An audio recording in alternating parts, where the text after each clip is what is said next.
Salut à tous, c'est Dylan du René Geek. Alors aujourd'hui, on se retrouve donc pour la présentation, la suite de la présentation du colis d'iPhone factice. Donc passé l'iPhone 2G factice à vous présenter, maintenant il s'agit du 3G 3GS.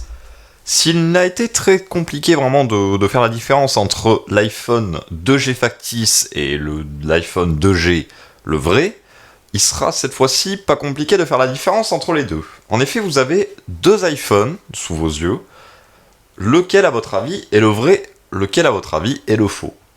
Eh bien, c'est vraiment pas compliqué à savoir. On voit très bien que le factice mal limité en 3G est ici, et que le vrai est ici.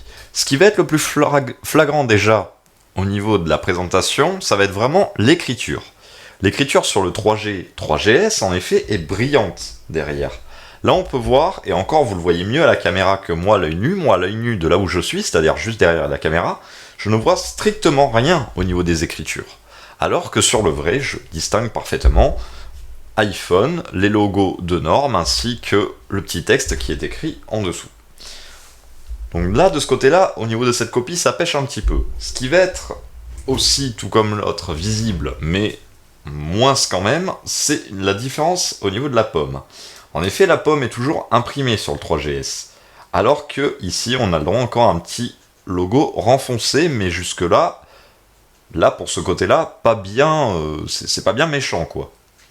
Au niveau de l'appareil photo, on a vraiment une reproduction fidèle de l'appareil photo entre le vrai et le faux, ça pose pas de souci. Donc, le vrai est ici, je rappelle. Hein. Au niveau, donc, du dessus, on a encore quelque chose qui est bien imité, à l'exception de la prise casque. La prise casque est la prise la plus bâtarde que j'ai jamais vue. Honnêtement, ça ne ressemble pas à du jack 3.5, ni à du jack 2.5, me semble. Il y a une norme qui est plus petite. C'est un mix entre les deux, en fait. Donc ça, de ce côté-là, c'est vraiment très mal imité. Je pense qu'ils ont voulu mettre un petit contour chromé, alors qu'il n'y avait pas lieu d'être. Ils auraient dû garder l'économie d'un contour chromé et faire une écriture chromée ici, plutôt. Ça aurait été beaucoup mieux. Sur le côté, je rappelle iPhone vrai. Donc, nous avons une reproduction vraiment fidèle au niveau des boutons. Par contre, le bouton ici ne se déplace pas. Mais, à vue d'œil, sans toucher, c'est des boutons qui cliquent ici quand même. On a une reproduction fidèle vraiment au niveau des boutons. Et ils sont agréables au niveau du toucher.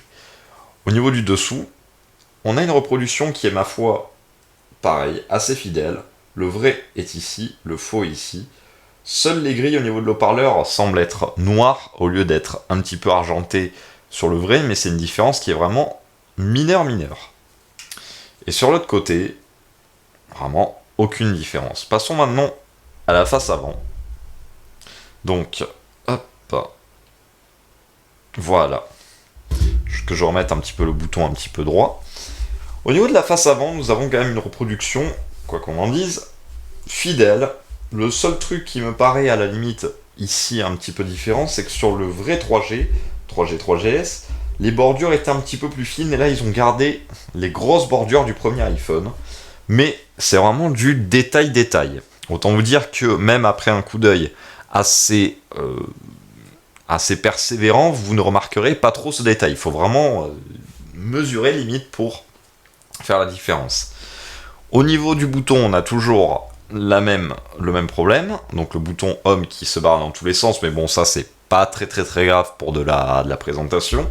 Et au niveau de l'écran, cette fois-ci, l'écran est quand même un petit peu mieux que l'iPhone 2G. Je pense que comme ce modèle est un petit peu plus récent, il a vieilli un petit peu mieux. Au niveau de l'haut-parleur, pareil, pas grand-chose niveau de différence, etc. Donc voilà, c'est la fin de cette présentation, pas grand chose à dire de plus. Bon, en conclusion, ce qu'on pourrait dire, c'est que si le 2G a été une réplique particulièrement fidèle au vrai modèle, qui a de quoi clairement à tromper quelqu'un, ce modèle-là quand même, le seul truc qui gâche, et c'est bien dommage, c'est ses écritures en bas. Franchement, c'est bien dommage, parce qu'il n'y a pas photo. Entre le vrai et le faux, là on voit tout de suite la différence, et je pense pas honnêtement que ça aurait vraiment augmenté le coût de mettre une écriture chromée comme ça.